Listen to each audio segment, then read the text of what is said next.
News 50ಗೆ ಸ್ವಾಗತ. ನಾನು ಅನುಷಾ ಗೋಪಾಲ್ ಕೃಷ್ಣ. ನಾನು ಶುಭಶ್ರೀ ಜೈನ್. ಈ ಕ್ಷಣದ ಇವತ್ತು ಸುದ್ದಿಯನ್ನ ನೋಡ್ತಾ ಹೋಗೋಣ. ಮುಡಾ ಪ್ರಕರಣದಲ್ಲಿ ಸಿಎಂ ಸಿದ್ದರಾಮಯ್ಯಗೆ ಬಿಗ್ ರಿಲೀಫ್ ಸಿಕ್ಕಿದೆ. ಲೋಕಾಯುಕ್ತ ಪೊಲೀಸರು ಸಿಎಂ ಸಿದ್ದರಾಮಯ್ಯ ಸೇರಿ ಪ್ರಕರಣದ 4 ಆರೋಪಿಗಳಿಗೆ ಕ್ಲೀನ್ ಚೀಟ್ ಕೊಟ್ಟಿದ್ದಾರೆ. ಇದೇ ವೇಳೆ ಲೋಕಾಯುಕ್ತ ಪೊಲೀಸರು ದೂರುದಾರ ಸ್ನೇಹಮಯಿ ಕೃಷ್ಣಗೆ ಒಂದು ನೋಟಿಸ್ ಕೊಟ್ಟಿದ್ದಾರೆ. ಸಿದ್ದರಾಮಯ್ಯ ವಿರುದ್ಧದ ಪ್ರಕರಣದಲ್ಲಿ ಬಿ ರಿಪೋರ್ಟ್ ಸಲ್ಲಿಕೆ ಮಾಡುತ್ತಿದ್ದಾರೆ. ಸಿಎಂ ಜೊತೆ ಪತ್ನಿ ಪಾರ್ವತಿ, ಬಾಮೈದ ಮಲ್ಲಿಕಾರ್ಜುನ ಸ್ವಾಮಿ, ಜಮೀನು ಮಾಲೀಕ ದೇವರಾಜ್ಗೆ ರಿಲೀಫ್ ಸಿಕ್ಕಿದೆ ಎಂದು ಜನಪ್ರತಿನಿಧಿಗಳ ಕೋರ್ಟ್ಗೆ ಲೋಕಾಯುಕ್ತ ಪೊಲೀಸರು ವರದಿ ಸಲ್ಲಿಸುತ್ತಿದ್ದಾರೆ. ಮುಡಾ ಕೇಸ್ಗೆ ಸಂಬಂಧಿಸಿದಂತೆ ಅಂತಿಮ ತನಿಖಾ ವರದಿಯನ್ನ ಇಂದು ಲೋಕಾಯುಕ್ತ ಪೊಲೀಸರು ಜನಪ್ರತಿನಿಧಿಗಳ ಕೋರ್ಟ್ಗೆ ಸಲ್ಲಿಸಿದ್ದಾರೆ. ಹಸಿರು ಬಣ್ಣದ 2 ಬ್ಯಾಗ್ಗಳಲ್ಲಿ ವರದಿ ತಂದ ಮೈಸೂರು ಲೋಕಾಯುಕ್ತ ಎಸ್ಪಿ ಉದೇಶ್ ನ್ಯಾಯಾಲಯಕ್ಕೆ ವರದಿ ಸಲ್ಲಿಸಿದ್ದಾರೆ. ಮುಡಾ ಪ್ರಕರಣದಲ್ಲಿ ಮುಖ್ಯಮಂತ್ರಿ ಸಿದ್ದರಾಮಯ್ಯಗೆ ಕ್ಲೀನ್ ಚೀಟ್ ಸಿಕ್ಕಿದೆ. ಇತ್ತ ಲೋಕಾಯುಕ್ತ ವರದಿಯಲ್ಲಿ ಅಧಿಕಾರಿಗಳಿಗೆ ಸಂಕಷ್ಟ ಫಿಕ್ಸ್ ಆಗಿದ್ದು, ಮುಡಾ ಅಧಿಕಾರಿಗಳಿಗೆ ಮತ್ತಷ್ಟು ಡ್ರಿಲ್ ಕಟ್ಟಿಟ್ಟ ಬುತ್ತಿಯಾಗಿದೆ. ಮುಡಾ ಆಯುಕ್ತರು ಹಾಗೂ ಅಧಿಕಾರಿಗಳ ನಡೆಯ ಬಗ್ಗೆ ಸಂಶಯ ವ್ಯಕ್ತವಾಗಿದೆ. ಮುಡಾ ಕೇಸ್ನಲ್ಲಿ ರಾಜಕೀಯ ಪ್ರೇರಿತ ಅಂತ ನಾನು ಆರಂಭದಲ್ಲೇ ಹೇಳಿದ್ದೆ ಎಂದು ಡಿಸಿಎಂ ಡಿಕೆ ಶಿವಕುಮಾರ್ ಹೇಳಿದ್ದಾರೆ. ಜೆಡಿಎಸ್ ಬಿಜೆಪಿಯವರು ಪಾದಯಾತ್ರೆ ಮಾಡಿದಾಗಲೇ ರಾಜಕೀಯ ಪ್ರೇರಿತ ಅಂತ ನಾನು ಹೇಳಿದ್ದೆ, ಆದರೆ ಈ ಕೇಸ್ನಲ್ಲಿ ಯಾವುದೇ ಸಾಕ್ಷಿ ಇಲ್ಲ ಅಂತ ಡಿಕೆ ಶಿವಕುಮಾರ್ ಹೇಳಿದ್ದಾರೆ. ಮುಡಾ ಕೇಸ್ನಲ್ಲಿ ಸಿಎಂ ಸಿದ್ದರಾಮಯ್ಯಗೆ ಲೋಕಾಯುಕ್ತ ಕ್ಲೀನ್ ಚಿಟ್ ಕೊಡುತ್ತೆ ಅಂತ ಗೊತ್ತಿತ್ತು ಅಂತ ಬಿಜೆಪಿ ಶಾಸಕ ಶ್ರೀವತ್ಸ ಹೇಳಿದ್ದಾರೆ. ಲೋಕಾಯುಕ್ತಕ್ಕೆ ದಾಖಲೆ ಕೊಟ್ಟರು ಈ ರೀತಿ ವರದಿ ಕೊಟ್ಟಿದ್ದಾರೆ. ಭೈರತಿ ಸುರೇಶ್ 141 ಫೈಲ್ಗಳನ್ನ ತೆಗೆದುಕೊಂಡು ಹೋಗಿದ್ದಾರೆ. ಅದರಲ್ಲೇ ಸಿಎಂ ಕುಟುಂಬದ ಸಾಕ್ಷಿ ಇರಬಹುದು ಅಂತ ಪ್ರಶ್ನಿಸಿದ್ದಾರೆ. ಮುಡಾ ಕೇಸ್ನಲ್ಲಿ ಸಿಎಂ ಸಿದ್ದರಾಮಯ್ಯ ಕ್ಲೀನ್ ಚಿಟ್ ನೀಡಿರುವ ಲೋಕಾಯುಕ್ತ ಸಂಸ್ಥೆ ಸ್ವತಂತ್ರ ಸಂಸ್ಥೆ. ಇದನ್ನೇ ಬಿಜೆಪಿ ನಂಬಲು ಸಾಧ್ಯವಿಲ್ಲ ಅಂದ್ರೆ ಏನ್ ಮಾಡೋದು ಅಂತ ಸಚಿವ ಪ್ರಿಯಾಂಕ್ ಖರ್ಗೆ ಪ್ರಶ್ನಿಸಿದ್ದಾರೆ. ವಿಪಕ್ಷ ನಾಯಕರು ಆತ್ಮಸಾಕ್ಷಿ ಮಾರಿಕೊಂಡಿದ್ದಾರೆ ಅಂತ ವಾಗ್ದಾಳಿ ನಡೆಸಿದರು. ಮುಡಾ ಕೇಸ್ನಲ್ಲಿ ಸಿಎಂ ಸಿದ್ದರಾಮಯ್ಯಗೆ ಕ್ಲೀನ್ ಚಿಟ್ ಸಿಕ್ಕಿರೋದು ನಮಗೆ ಗೊತ್ತಿರುವ ಸತ್ಯ ಅಂತ ಸಚಿವ ಎನ್ ಚಲುವರಾಯಸ್ವಾಮಿ ಹೇಳಿದ್ದಾರೆ. ಮುಖ್ಯಮಂತ್ರಿಗಳಿಂದ ಯಾವ ಪತ್ರ ಹೋಗಿಲ್ಲ, ಶಿಫಾರಸು ಮಾಡಿಲ್ಲ.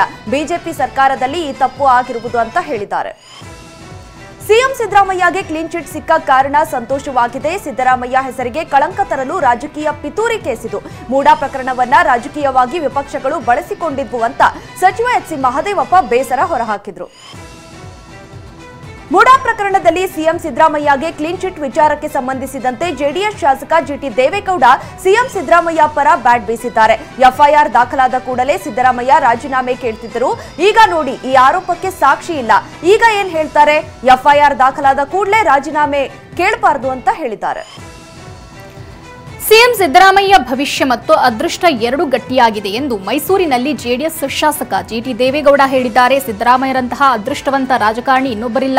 ಸಿದ್ದರಾಮಯ್ಯ 1983ರಲ್ಲಿ ಅದೃಷ್ಟದಿಂದ ಶಾಸಕರಾದರು. ಸಿಎಂಗೆ ಇರೋ ಅದೃಷ್ಟ ಬೇರೆ ಯಾರಿಗೂ ಇಲ್ಲ ಎಂದಿದ್ದಾರೆ. ಡಿಕೆ ಶಿವಕುಮಾರ್ ಖಂಡಿತ ಸಿಎಂ ಆಗ್ತಾರೆ ಎಂದು ಮೈಸೂರಿನಲ್ಲಿ ಜಿಟಿ ದೇವೇಗೌಡರು ಹೇಳಿದ್ದಾರೆ. ಡಿಕೆ ಖಂಡಿತ ಸಿಎಂ ಆಗ್ತಾರೆ, ಆದರೆ ಯಾವಾಗ ಅಂತ ಗೊತ್ತಿಲ್ಲ. ಡಿಕೆ ಮುಖ್ಯಮಂತ್ರಿ ಆಗಬೇಕಾದ್ರೆ ಸಿದ್ದರಾಮಯ್ಯ ಬೆಂಬಲ ಬೇಕು. 10 ಶಾಸಕರನ್ನ ಇಟ್ಕೊಂಡು ಯಾರೂ ಸಿಎಂ ಆಗಲು ಸಾಧ್ಯ ಇಲ್ಲ ಎಂದಿದ್ದಾರೆ.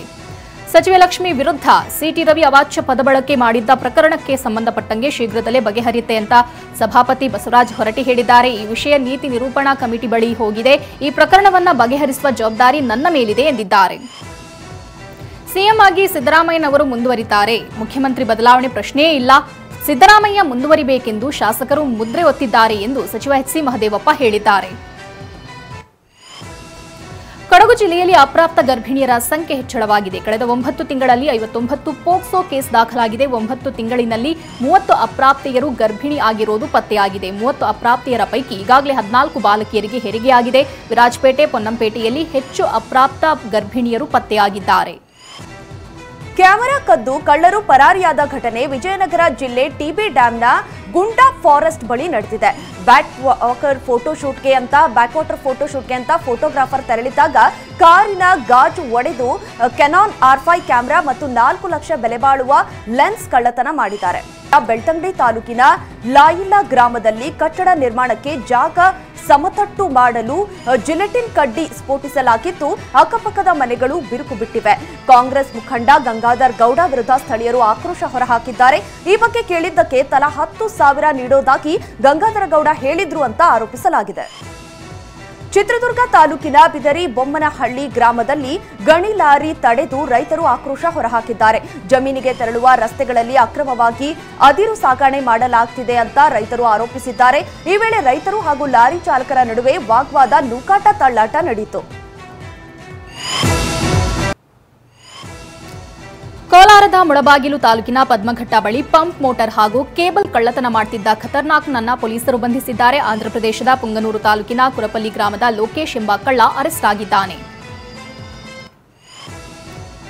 ಅನ್ನಭಾಗ್ಯ ಅಕ್ಕಿಗೆ ಕನ್ನ ಹಾಕಿ ಕಾಳಸಂತೆಯಲ್ಲಿ ಮಾರಾಟ ಮಾಡುವಾಗ ಖದೀಮರು ಸಿಕ್ಕಿಬಿದ್ದಿದ್ದಾರೆ. ರಾಮನಗರ ತಾಲೂಕಿನ ನಾಗೋಹಳ್ಳಿ ಗ್ರಾಮದಲ್ಲಿ ಖದೀಮರು ಸಿಕ್ಕಿಬಿದ್ದಿದ್ದಾರೆ. ರೇಷನ್ ಅಂಗಡಿ ಹಾಗೂ ಗ್ರಾಹಕರಿಂದ ಖರೀದಿ ಮಾಡುತ್ತಿದ್ದ ವೇಳೆ ಕ್ಯಾಂಟರ್ ಸಮೇತ ಸಿಕ್ಕಿಬಿದ್ದಿದ್ದಾರೆ. ರಾಯಚೂರು ಮಾನ್ವಿ ತಾಲೂಕಿನ ಕಪಗಲ್ ಗ್ರಾಮದಲ್ಲಿ ಲಕ್ಷಾಂತರ ರೂಪಾಯಿ ಮೌಲ್ಯದ ಜೋಳ ಬೆಳೆ ಬೆಂಕಿಗೆ ಆಹುತಿಯಾಗಿದೆ. ರೈತ ರಾಜಶೇಖರ್ ಎಂಬುವರಿಗೆ ಸೇರಿದ ಜೋಳದ ಬೆಳೆ ಸುಟ್ಟು ಭಸ್ಮವಾಗಿದೆ. ಮಾರ್ಚ್ 1ರಿಂದ ದ್ವಿತೀಯ ಪಿಯು ಪರೀಕ್ಷೆ ನಡೆಯಲಿದೆ. ಮಾರ್ಚ್ 21ರಿಂದ ಎಸ್ಎಸ್ಎಲ್ಸಿ ಪರೀಕ್ಷೆ ನಡೆಯಲಿದೆ ಅಂತ ಶಿಕ್ಷಣ ಇಲಾಖೆ ಸಚಿವ ಮಧು ಬಂಗಾರಪ್ಪ ಹೇಳಿದ್ದಾರೆ. 7,13,000 ಪಿಯುಸಿ ವಿದ್ಯಾರ್ಥಿಗಳು, 8,96,000 ಎಸ್ಎಸ್ಎಲ್ಸಿ ವಿದ್ಯಾರ್ಥಿಗಳು ಪರೀಕ್ಷೆ ಬರೆಯಲಿದ್ದಾರೆ. ಬೆಳಗಾವಿಯ ಹಿಂಡಲ್ಗಾ ಜೈಲಿನಲ್ಲಿ ಜಾಮರ್ ಅಳವಡಿಕೆಯಿಂದಾಗಿ ಸುತ್ತಮುತ್ತಲಿನ ಗ್ರಾಮಸ್ಥರಿಗೆ ಮೊಬೈಲ್ ನೆಟ್ವರ್ಕ್ ಸಮಸ್ಯೆ ಆಗಿದೆ. ಗ್ರಾಮ ಪಂಚಾಯಿತಿ, ಸರ್ಕಾರಿ ಕಚೇರಿಗಳಲ್ಲಿ ಸರ್ವರ್ ಡೌನ್ ಆಗಿದೆ. ಬೆಂಗಳೂರಿನ ವಿಕ್ಟೋರಿಯಾ ಆಸ್ಪತ್ರೆ ವತಿಯಿಂದ ವೈದ್ಯಕೀಯ ಶಿಕ್ಷಣ ಸಚಿವ ಶರಣ್ ಪ್ರಕಾಶ್ ಪಾಟೀಲ್ ಡಾಕ್ಟರ್ ಬಾಲಾಜಿ ಪೈರವರು ನ್ಯೂರೋ ಸೈಂಟಿಫಿಕ್ ವೆಬ್ಸೈಟ್ ಬಿಡುಗಡೆ ಮಾಡಿದ್ದಾರೆ. ಸುಮಾರು 30 ವರ್ಷಗಳಿಂದ ಸುಮಾರು 5,000 ಸರ್ಜರಿ ಮಾಡಿರುವ ಡಾಕ್ಟರ್ ಬಾಲಾಜಿ ಪೈ ಮುಂದಿನ ಯುವ ವೈದ್ಯರಿಗೆ ನ್ಯೂರೋ ಸರ್ಜರಿ ಮಾಹಿತಿಗಾಗಿ ಈ ವೆಬ್ಸೈಟ್ ಮೂಲಕ ಜಾರಿಗೆ ತಂದಿದ್ದಾರೆ. ಈಶಾ ಫೌಂಡೇಶನ್ ಸಂಸ್ಥಾಪಕ ಸದ್ಗುರು ಜಗ್ಗಿ ವಾಸುದೇವ್ ಡಿಸಿಎಂ ಡಿಕೆ ಶಿವಕುಮಾರ್ರನ್ನ ಭೇಟಿಯಾಗಿದ್ದಾರೆ. ಬೆಂಗಳೂರಿನ ಸದಾಶಿವನಗರದ ಮನೆಯಲ್ಲಿ ಡಿಕೆ ಭೇಟಿಯಾಗಿ ಮಾತುಕತೆ ನಡೆಸಿದ್ದಾರೆ. ಮೈಸೂರಿನ ನಂಜನಗೂಡು ತಾಲೂಕಿನ ಕಕ್ಕರಹಟ್ಟಿ ಗ್ರಾಮದಲ್ಲಿ ರೈತನೊಬ್ಬ ತನ್ನ ಜಮೀನಿನಲ್ಲಿ ದೃಷ್ಟಿಗೊಂಬೆಯಾಗಿ ಮಾಡೆಲ್ಗಳ ಫೋಟೋವನ್ನೇ ಅಳವಡಿಸಿದ್ದಾನೆ. ಕಕ್ಕರಹಟ್ಟಿ ಗ್ರಾಮದ ರೈತ ಸೋಮೇಶ್ ತಾನು ಬೆಳೆದಿರುವ ಬಾಳೆ ಬೆಳೆಗೆ ದೃಷ್ಟಿ ಬೀಳಬಾರದು ಅಂತ ಈ ರೀತಿಯಾಗಿ ಮಾಡಿದ್ದಾನೆ. ಬೆಂಗಳೂರಿನ ಸಿಎಂಆರ್ ವಿಶ್ವವಿದ್ಯಾಲಯವು ಅಮೆರಿಕದ institute of product leadership inc ಸಂಸ್ಥೆಯ ಸಹಭಾಗಿತ್ವದಲ್ಲಿ ಎಂಬಿಎ ಪದವಿಯಲ್ಲಿ ತಾಂತ್ರಿಕ ನಿರ್ವಹಣೆ ಕಲಿಸುವ ಎಂಬಿಎ ಇನ್ ಟೆಕ್ನಾಲಜಿ ಮ್ಯಾನೇಜ್ಮೆಂಟ್ ಎಂಬ ಕೋರ್ಸ್ ಆರಂಭಿಸುತ್ತಿದೆ ಅಂತ ವಿಶ್ವವಿದ್ಯಾಲಯದ ಕುಲಪತಿ ಜಯದೀಪ್ ಕೆಆರ್ ರೆಡ್ಡಿ ಹೇಳಿದರು. ರಾಷ್ಟ್ರ ರಾಜಧಾನಿ ದೆಹಲಿಯಲ್ಲಿ ಇಂದಿನಿಂದ ಮತ್ತೆ ಮಹಿಳಾ ಸಿಎಂ ದರ್ಬಾರ್ ಶುರುವಾಗಲಿದೆ. ನೂತನ ಮುಖ್ಯಮಂತ್ರಿಯಾಗಿ ರೇಖಾ ಗುಪ್ತಾ ಪ್ರಮಾಣ ವಚನ ಸ್ವೀಕರಿಸಿದ್ದಾರೆ. ಮುಖ್ಯಮಂತ್ರಿ ರೇಖಾ ಗುಪ್ತಾ ಜೊತೆಗೆ 6 ಸಚಿವರು ಕೂಡ ಪ್ರಮಾಣ ವಚನ ಸ್ವೀಕರಿಸಿದ್ದಾರೆ. ಪರಮೇಶ್ ವರ್ಮಾ, ಮಜಿಂದರ್ ಸಿಂಗ್ ಸಿರ್ಸಾ, ಕಪಿಲ್ ಮಿಶ್ರಾ ಅವರು ಕ್ಯಾಬಿನೆಟ್ ಸಚಿವರಾಗಿ ಪದಗ್ರಹಣ ಮಾಡಿದರು. ಚಾಂಪಿಯನ್ಸ್ ಟ್ರೋಫಿ ಟೂರ್ನಿಯಲ್ಲಿ ನ್ಯೂಜಿಲೆಂಡ್ ವಿರುದ್ಧ ಸೋಲುಂಡ ಹಾಲಿ ಚಾಂಪಿಯನ್ಸ್ ಪಾಕಿಸ್ತಾನ ಸೆಮಿಫೈನಲ್ ತಲುಪುವುದು ದುಸ್ತರವಾಗಿದೆ. ಸೆಮಿಫೈನಲ್ ಆಸೆ ಜೀವಂತವಾಗಬೇಕಾದ್ರೆ ಮುಂದಿನ 2 ಪಂದ್ಯಗಳನ್ನು ಗೆಲ್ಲಲೇಬೇಕಾಗಿದೆ. ಪಾಕಿಸ್ತಾನ ಆರಂಭಿಕ ಆಟಗಾರ ಬಾಬರ್ ಅಜಂ ವಿರುದ್ಧ ಕ್ರಿಕೆಟ್ ಅಭಿಮಾನಿಗಳು ಆಕ್ರೋಶ ವ್ಯಕ್ತಪಡಿಸಿದ್ದಾರೆ. ಪಂದ್ಯ ಗೆಲ್ಲಲು 320 ರನ್ ಗುರಿ ಬೆನ್ನಟ್ಟಿದ್ದ ಪಾಕ್ ಆರಂಭದ ಆಟ ನಿಧಾನವಾಗಿತ್ತು. ಬಾಬರ್ ಕೂಡ 90 ಎಸೆತ ಎದುರಿಸಿ 64 ರನ್ ಗಳಿಸಿದ್ರು.